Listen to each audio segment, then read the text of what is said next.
बच्चों, कक्षा 6 का हिंदी क्लास। मैं रेखा सिंह पाठ 3 टार्च बेचने वाला। इसका एक भाग मैंने बता दिया है, अब ये दूसरा भाग मैं बता रही हूँ। ये दूसरा भाग ध्यान दीजिए, भाग 2।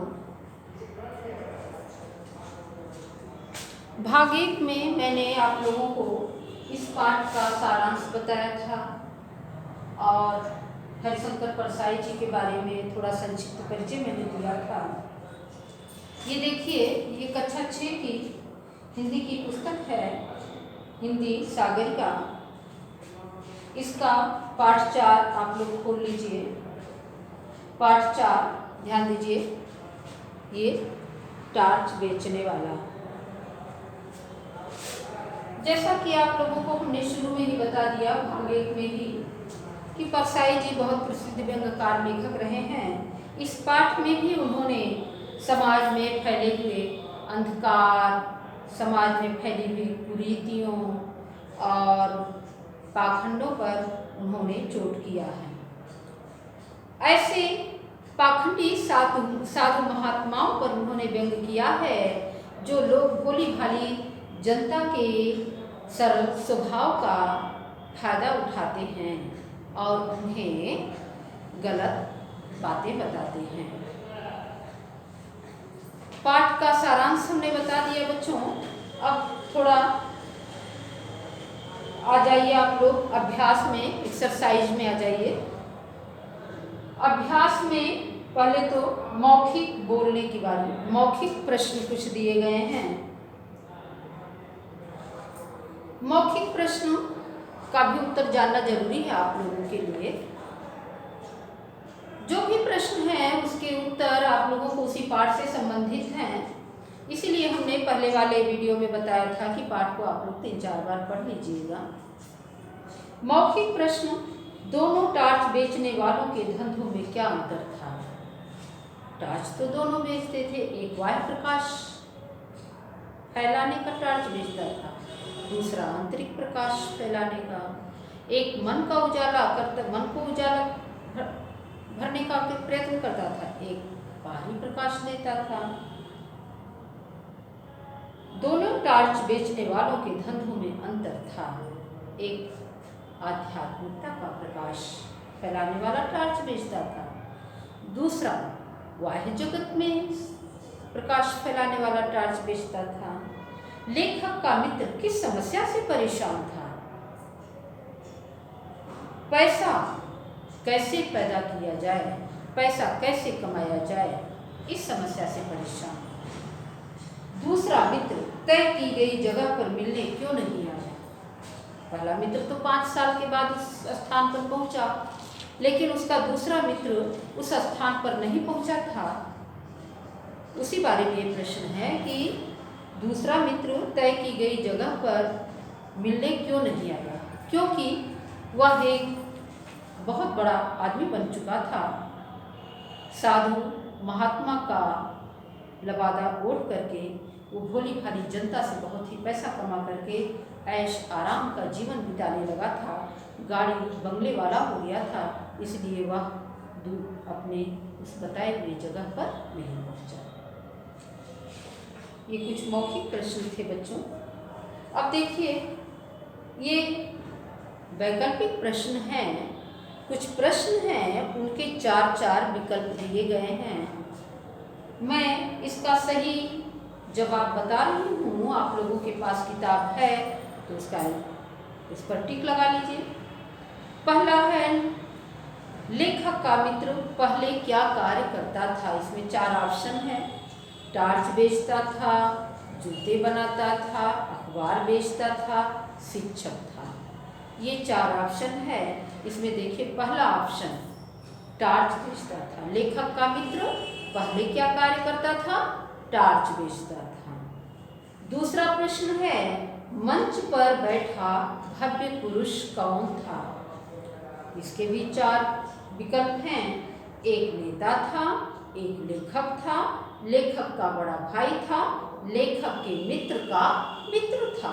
ये चौथा विकल्प सही है इस प्रश्न का। मंच पर बैठा भव्य पुरुष कौन था?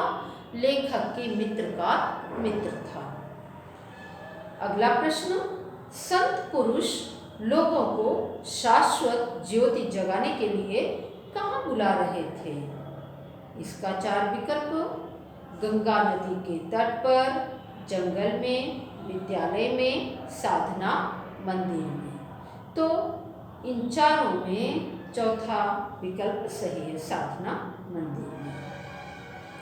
टार्च बेचने वाले ने टार्च बेचने के लिए अपना हुलिया बदल लिया, क्योंकि 4 विकल्प, उसके व्यवसाय में बार बार हुलिया बदलना पड़ता था, अब वह टार्च नहीं बेचता था, वह अब आध्यात्मिक गुरु बनना चाहता था, पुराना हुलिया उसे अच्छा नहीं लगता था। इसमें ध्यान दीजिए बच्चों, ये तीसरा विकल्प सही है। टार्च बेचने वाले ने टार्च बेचने के लिए अपना हुलिया बदल लिया, क्योंकि वह अब आध्यात्मिक गुरु बनना चाहता था। किस्मत आजमाने वाले अलग अलग दिशाओं में जाते हैं, क्योंकि अब इसके भी 4 विकल्प हैं। काम देने वाले आदमी कम मिलते हैं, काम मिलने की संभावनाएं अधिक होती हैं, एक साथ लड़ाई होने का डर रहता है, एक साथ जाने पर दोनों का साथ काम करना पड़ता है। अब इसमें भी देखिए तीसरा विकल्प सही है, काम मिलने की संभावनाएं कम हो जाती हैं।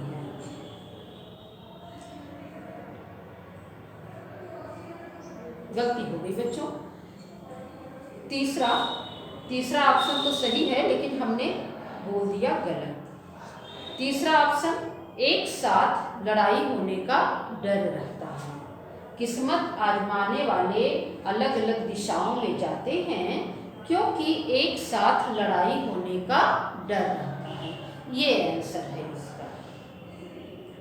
ठीक है बच्चों, ये वैकल्पिक प्रश्न है, पहला था जिसमें 5 है, का, खा, गा, घा, अंगा। अब दूसरा देखिए, निम्न गद्यांश के आधार पर पूछे गए प्रश्नों के उत्तर लिखिए। एक गद्यांश दिया है छोटा सा, ध्यान दीजिए, प्रश्न नंबर 2 पर गद्यांश है 4 लाइन, और फिर उसी गद्यांश से संबंधित 3 प्रश्न दिए गए हैं। भव्य पुरुष कौन थे और कहाँ जा रहे थे?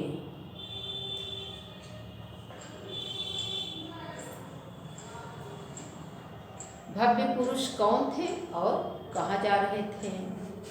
भव्य पुरुष लेखक के मित्र का मित्र था।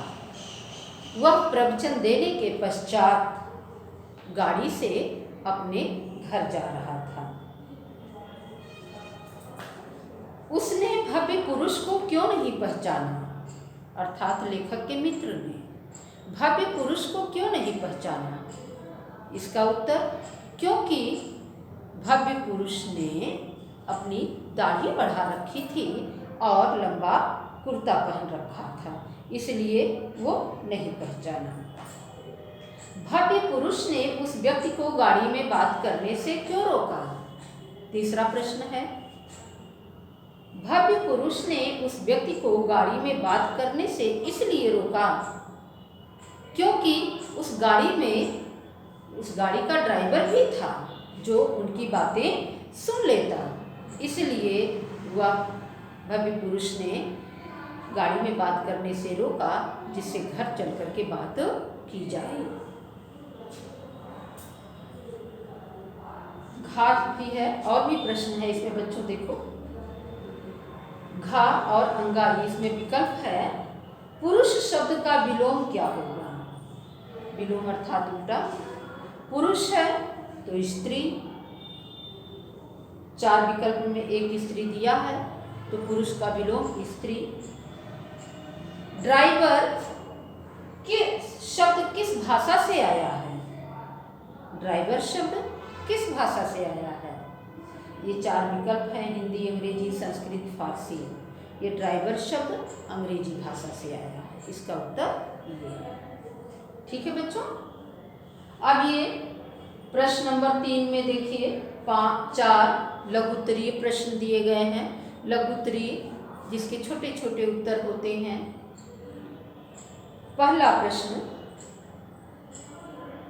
लघुत्तरीय प्रश्न का पहला, बहुत दिनों बाद लेखक को उसका मित्र किस रूप में दिखाई दिया।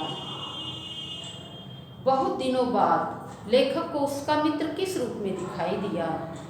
बहुत दिनों बाद लेखक को उसका मित्र बढ़ी हुई दाढ़ी में दिखाई दिया, जिसने लंबा कुर्ता पहन रखा था। इसका आंसर आप लोग लिखिएगा। बहुत दिनों के बाद लेखक को उसका मित्र बढ़ी हुई दाढ़ी में दिखाई दिया, जिसने लंबा कुर्ता पहन रखा था। दूसरा प्रश्न, पहले मित्र ने क्या काम आरंभ किया। पहले मित्र ने टार्च बेचने का काम आरंभ किया। दूसरे प्रश्न का उत्तर, पहले मित्र ने क्या काम आरंभ किया। पहले मित्र ने टार्च बेचने का काम आरंभ किया। तीसरा प्रश्न, लेखक का मित्र किस कंपनी का टार्च बेचता था। लेखक का मित्र सूरज छाप कंपनी का टार्च बेचता था। तीसरे प्रश्न का उत्तर है लेखक का मित्र सूरज छाप कंपनी का टार्च बेचता था। चौथा प्रश्न, लेखक ने काम धंधा करने की बात क्यों सोची। पैसा कमाने के लिए। लेखक ने काम धंधा करने की बात इसलिए सोची जिससे कुछ पैसे कमाए जा सके। अब आज के इस वीडियो में बच्चों इतना ही। अगले वीडियो में पुनः हम आपसे जुड़ेंगे।